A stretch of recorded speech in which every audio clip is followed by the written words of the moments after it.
அன்பு சகோதர சகோதரிகளே, யோபு உத்தமன், சன்மார்க்கன், நன்னடத்தை உள்ளவன், சந்தானத்தை பெற்றிருந்தவன், செழிப்புக்களை எல்லாம் பெற்றிருந்தவன். ஆனால் அதே சமயத்துல நாம் மறந்துடக்கூடாது, தன்னுடைய செழிப்பை மாத்திரமே ஆதாரமாக வைத்துக் கொண்டு அவன் வாழவில்லை. அப்புறம் அந்த செழிப்பு எல்லாவற்றுக்கும் காரணம் தேவன்தான் என்ற சத்தியத்தை கெட்டியாக நம்பினவன்.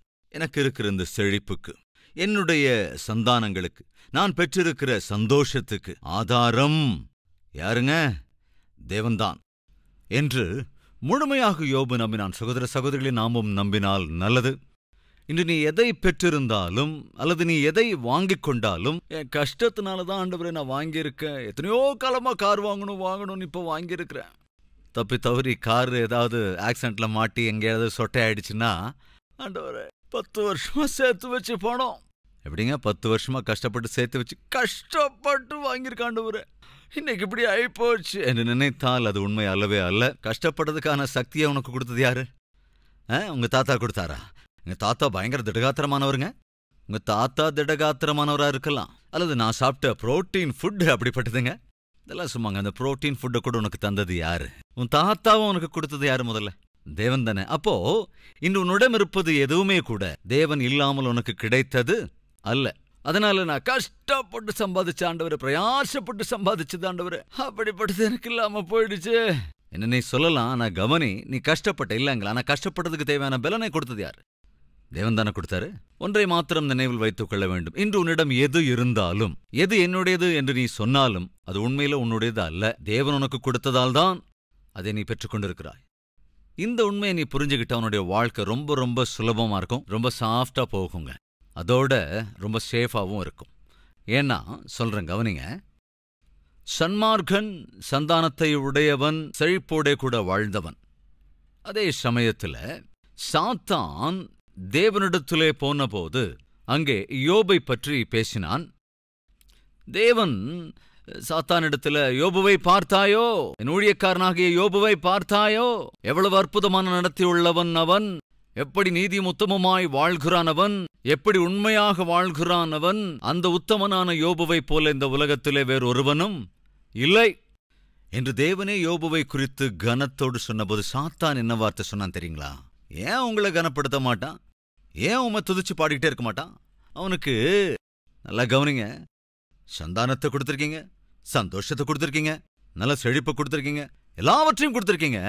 அதனாலதான் உம்மை துதிக்காம உமக்கு ஸ்தோத்திரம் சொல்லாம அவன் இருக்க மாட்டேங்கிறான்.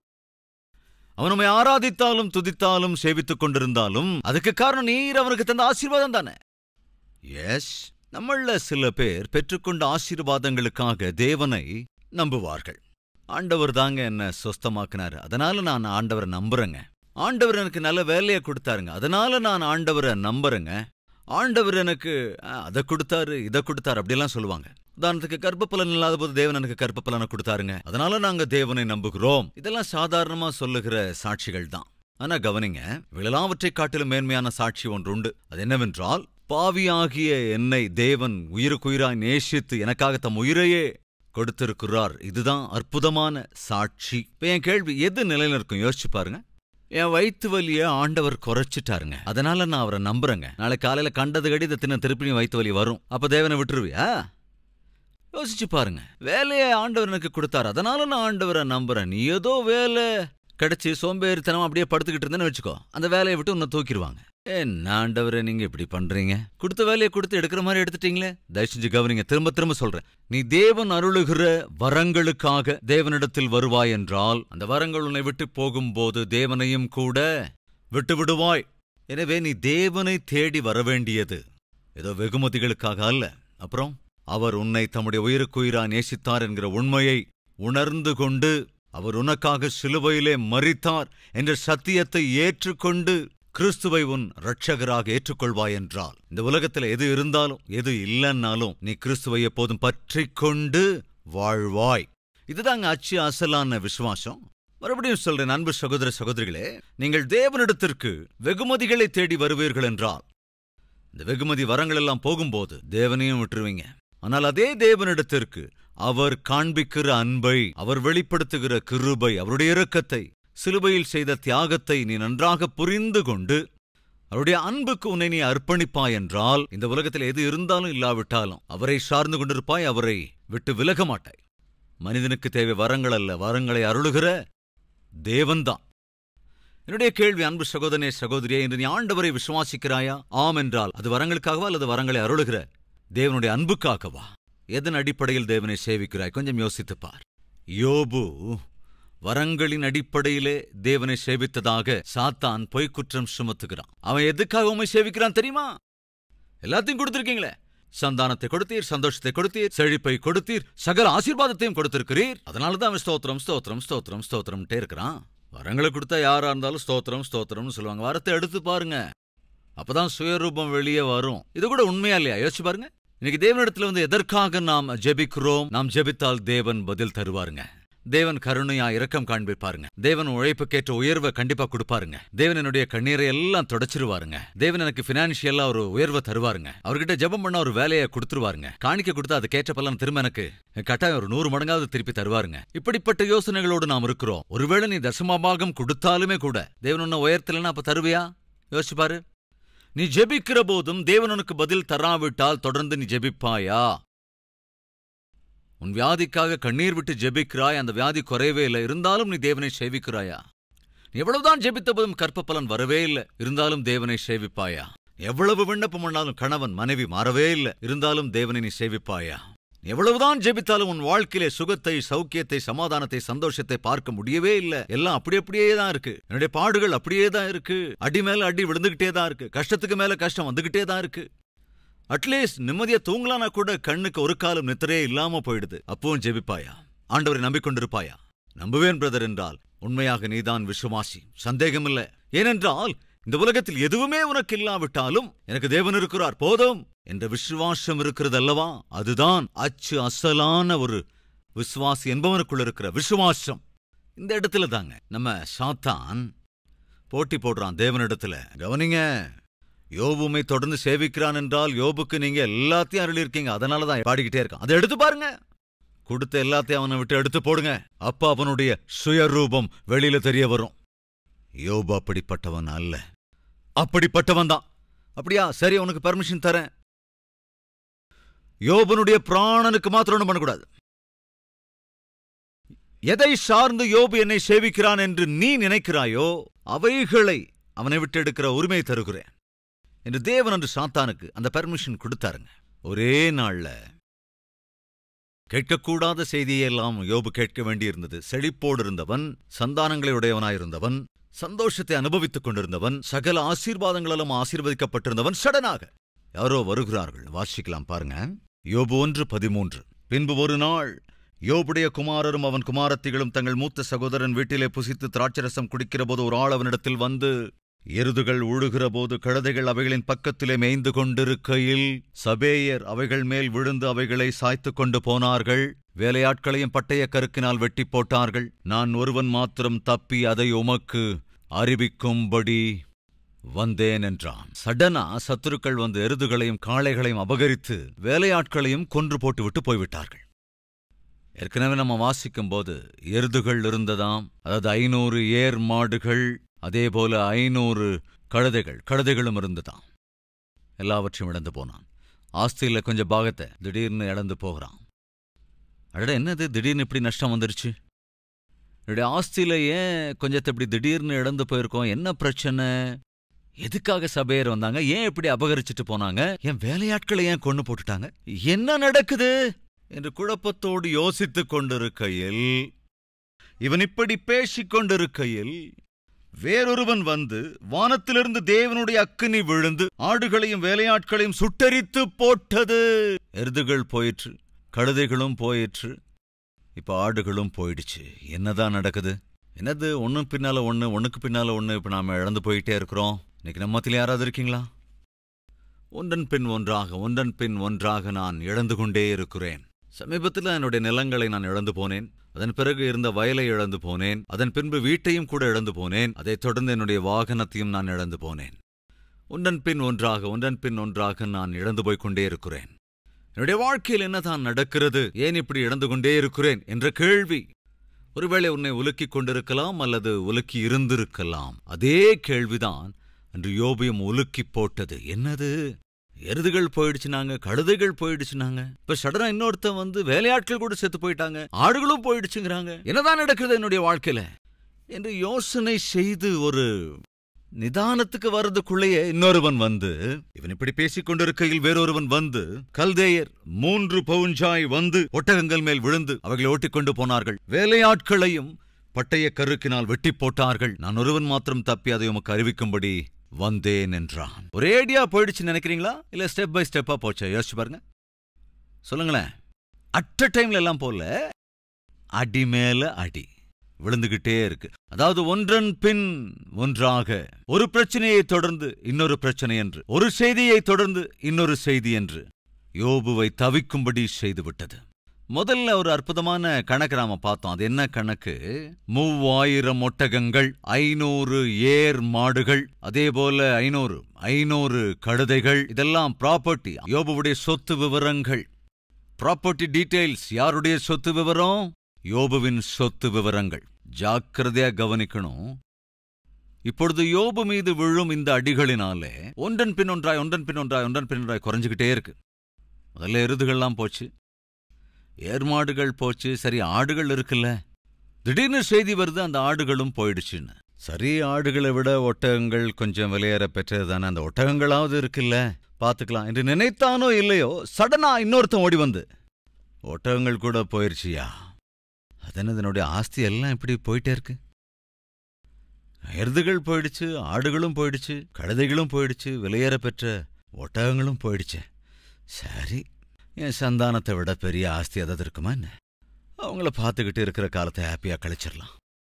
சந்தானம் தானே தேவன் அருள்கிற மிகப்பெரிய வரம். என்னோட பிள்ளைங்க எனக்கு இருக்கிறாங்க, போதும் அப்படி நினைக்கிற சமயத்தில் இன்னொருத்தன் ஓடி வர்றான். ஓடி வந்து, ஐயா என்ன சொல்றான்னு பார்க்கலாம் வாங்க. இவன் இப்படி பேசிக் கொண்டிருக்கையில் வேறொருவன் வந்து, உம்முடைய குமாரரும் உம்முடைய குமாரத்திகளும் தங்கள் மூத்த சகோதரன் வீட்டிலே புசித்து திராட்சரசம் குடிக்கிற போது வனாந்தர வழியாய் பெருங்காற்று வந்து அந்த வீட்டின் 4 மூலையிலும் அடிக்க அது பிள்ளைகளின் மேல் விழுந்ததினால் அவர்கள் இறந்து போனார்கள். இந்த செய்தி கட்டாயம் யோபுவின் இருதயத்தை சுக்கு நூற உடைச்சு போட்டிருக்கோம். தனக்கு இருந்த ஒரே ஒரு ஆசை, என்னுடைய பிள்ளைங்க எனக்கு இருந்தா அது போதும், இதெல்லாம் என்ன விட்டு போனாலும் பரவாயில்ல, என் பிள்ளைங்க எனக்கு இருந்தா அதுவே போதும் என்றுதான் அவன் நினைத்தான். பரவாயில்ல, என் குமாரர்கள் இருக்கிறாங்க, பரவாயில்ல என் குமாரத்திகள் இருக்காங்க, பரவாயில்ல என் பிள்ளைங்க இருக்காங்க, போதும், அவங்க தானே என் சொத்து. ஞாபகம் இருக்கா, ஒரு தடவை தேவன் வந்து ஆபிரகாமிடத்திலே வந்து, ஆபிரகாமே உன்னை பெருக பண்ணுவேன், உன்னை நான் ஆசீர்வதிப்பேன் என்றபோது ஆபிரகாம் சொல்லுவான் ஆதியாகமம் 15, என்ன ஆசீர்வதிச்சு என்ன லாபம் ஆண்டவரே, எவ்வளவுதான் நீர் என்னை ஆசீர்வதித்து என்ன பிரயோஜனம், சந்தானம் இல்லாதவனாக இருக்கிறேனே. அப்படின்னா என்னங்க அர்த்தம்? எனக்கு இருக்கிற ஆஸ்தி எல்லாவற்றை காட்டிலும் எனக்கு ஒரு சந்தானம் இருந்தா அதான பெரிய ஆஸ்தியா? ஒரு முறை அந்த வசனத்தை வாசிக்கலாம். ஆதியாகமம் 15ஆம் அதிகாரம் 1வது வசனம். இந்த காரியங்கள் நடந்த பின்பு கர்த்தருடைய வார்த்தை ஆபிரகாமுக்கு தரிசனத்திலே உண்டாகி அவர், ஆபிரகாமே நீ பயப்படாதே, நான் உனக்கு கேடகமும் உனக்கு மகா பெரிய பலமுமாயிருக்கிறேன். கவனிங்க, உனக்கு பெரிய பலன். பெரிய பலனுமானா கட்டாயமா என்ன நினைப்போம்? பொதுவா ஆஸ்தி, அந்தஸ்து, அபிவிருத்தி, இப்படிதான் நினைப்போம். அப்போ ஆபிரகாம் அதே எண்ணத்தோடு என்ன சொல்றான் பாருங்க, கர்த்தராகிய ஆண்டவரே அடியேனுக்கு என்ன தருவீர்? நீர் ஏதோ எனக்கு தருவேன் என்கிறீரே, அப்படின்னா என்ன அர்த்தம்? ஏதோ ஆஸ்தியோ அந்தஸ்தோ அபிவிருத்தியோ தருவேன் என்கிறீர், என்ன பிரயோஜனம்? நானோ பிள்ளை இல்லாதவனாய் இருக்கிறேனே. அதாவது ஏற்கனவே ஆபிரகாம் நல்ல ஆஸ்தி உள்ளவன் தான், ஆனா இப்போ நான் உனக்கு ஏதோ தருவேன் என்கிறியே, எதை கொடுத்து எனக்கு என்ன பிரயோஜனம் ஆண்டவரே? எவ்வளோ ஆஸ்தி இருந்தா என்ன பிரயோஜனம், எவ்வளோ அந்தஸ்து இருந்தா என்ன லாபம்? நான் பிள்ளை இல்லாதவனாய் இருக்கிறேனே. அப்படின்னா என்ன அர்த்தம்? மனிதனுக்கு இருக்கிற எல்லா ஆஸ்தியை காட்டிலும் சந்தானம் தான், பிள்ளைகள் தான் பெரிய ஆஸ்தி. ஒருவேளை யாராவது செலக்ட் பண்ண வேண்டிய ஒரு நிலை வந்தா, ஆஸ்தி வேணுமா அல்லது பிள்ளைகள் வேணுமா அப்படின்னு ஒருவேளை அந்த சாய்ஸை யாராவது கொடுத்தா எதை சூஸ் பண்ணுவாங்க? யோசிச்சு பாருங்க. அல்லது நீங்க எதை சூஸ் பண்ணுவீங்க? புத்தி இருக்கிறவங்கன்னா ஆஸ்தியை விட என் பிள்ளைகள் தான் எனக்கு பெருசுன்னு சொல்லுவாங்க. அதே ஒருவேளை குடிகாரனா தான், பிள்ளைங்க இருந்து என்ன பிரயோஜனம், எனக்கு பாட்டில் இருந்தா அது உருப்படாத கழுத. மனைவியை விட பிள்ளைகளை விட இப்படிப்பட்டவங்களுக்கு எது அவசியம்? பாட்டில். அதில் இருக்கிற விஷம்தான். சீட்டாடுறவனுக்கு, குடிகாரனுக்கு, ஊதாரிக்கு, இவங்களுக்கு மனைவி பிள்ளைகளை விட குடிக்கிறது தான் இஷ்டம், ஊர் சுத்துறது தான் இஷ்டம், சீட்டாடி பணம் சம்பாதிக்கிறது தான் இஷ்டம், இன்னும் சிலருக்கு பேரும் புகழும் தான் இஷ்டம். அவங்கள பத்தி நான் இங்க பேசலங்க. கொஞ்சம் புத்தி இருக்கிறவங்களுக்காக அவங்கள பத்தி தான் நான் இங்க பேச விரும்புறேன். சகோதர சகோதரிகளே, என்னுடைய கேள்வி, ஒருவேளை உனக்கு அந்த சாய்ஸ் கொடுக்கப்பட்டா நீ எதை கேட்ப? தேவனை கேட்பாயா? தேவன் தருகிற வரங்கள் தான் வேணும்னு கேட்பாயா? எதை கேட்பாய்? அதே போல பிள்ளைகள் தான் முக்கியம்னு சொல்லுவியா அல்லது ஆஸ்தி தான் முக்கியம்னு சொல்வியா? யோபு நினைத்தான், போனா போட்டும், ஆஸ்தி தானே, எனக்கு என் பிள்ளைங்க இருக்காங்கல்ல, அவங்க தான் பெரிய ஆஸ்தி, எல்லா சொத்துக்களை விட பெரியது பிள்ளைகள் தான், அவங்கள பார்த்துட்டே நான் வாழ்ந்துருவேன் அப்படின்னு தாங்க நினைச்சான். அதுக்கடையில ஒருத்தன் வந்து சொல்லிட்டான், ஐயா, 7 குமாரர்களும் 3 குமாரத்திகளும் இறந்து போயிட்டாங்க ஐயா.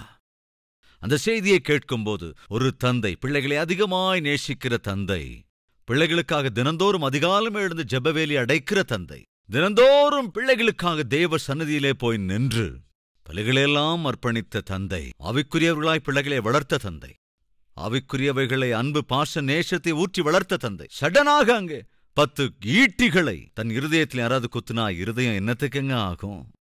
யோபுவால் தாங்க முடியவில்லை. ஆனால் அவன் சொன்ன விஷயம்தாங்க உண்மையிலேயே அற்புதம். அது என்னன்னு வாசிக்கலாம். அந்த வீட்டின் 4 மூலையிலும் அடிக்க அது உன் பிள்ளைகளின் மேல் விழுந்ததினால் அவர்கள் இறந்து போனார்கள். அப்பொழுது யோபு எழுந்திருந்து, கவனிங்க, தன் சால்வையை கிழித்து தன் தலையை சிரைத்து தரையிலே விழுந்து பணிந்து, கவனிங்க, விழுந்து பணிந்து. இது எந்த மனிதனுக்கும் சாத்தியமே இல்லைங்க. தேவனிடத்திலே தன் 2 கரங்களையும் கூப்பி விழுந்து பணிவது என்பது சாத்தியமில்லை. ஆனா யோபுவால எப்படிங்க அது செய்ய முடிஞ்சது? தேவனுக்கு முன்னால நிக்கிறான். ஒரு தடவை இந்த இடத்துல ஒரு விலையேற பெற்ற பாடத்தை கத்துக்கலாம். சில சமயம் நம்முடைய வாழ்க்கையிலும் கூட அளவுக்கு அதிகமாய் நம் இருதயங்களை காயப்படுத்துகிற சம்பவங்கள் இடம்பெறலாம்.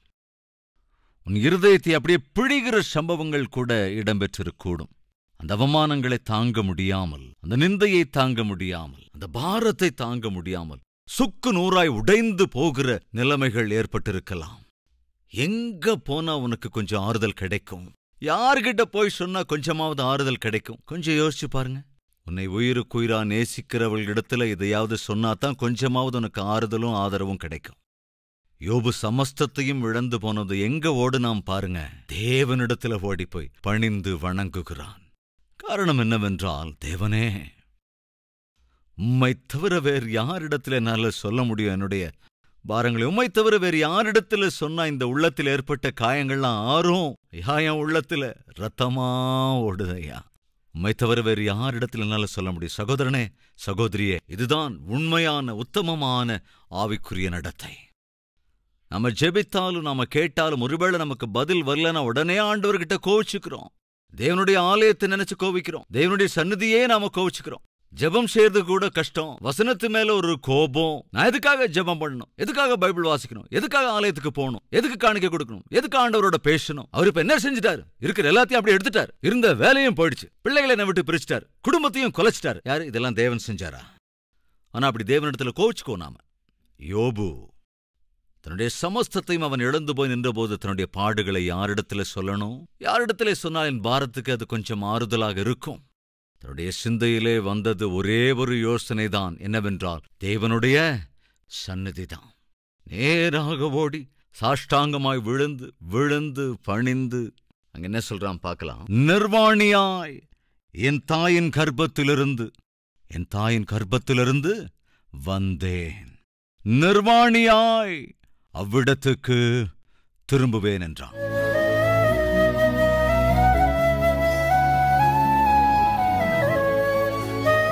மகா பரிசுத்தமும் அன்பும் நிறைந்த பிதாவே, ஒரு கட்டத்திலே யோபு சந்தானங்களை இழந்து போனான்.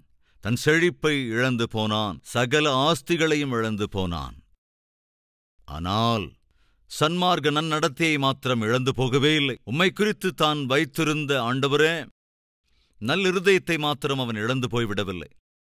உம்மீது அவன் வைத்திருந்த அற்புதமான நம்பிக்கையை அவன் இழந்து போகவே இல்லையப்பா. காரணம், அவன் உம்மை நம்பியது உம்முடைய வரங்களுக்காக அல்லவே அல்ல.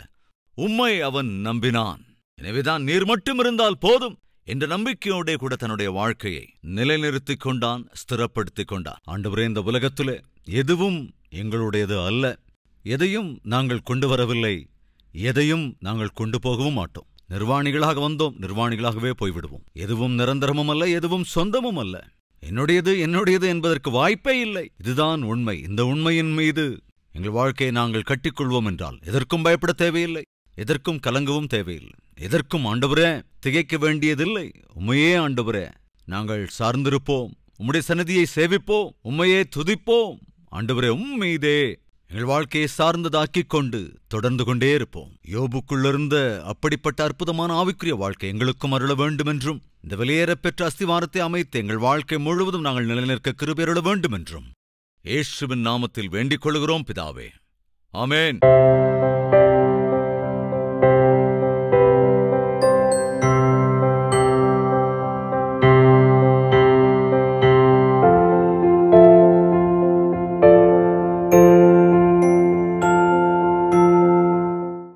எங்கள் முகவரி: கல்வரி, தபால் பெட்டி எண் 30, குக்கட்பள்ளி, ஹைதராபாத் 72.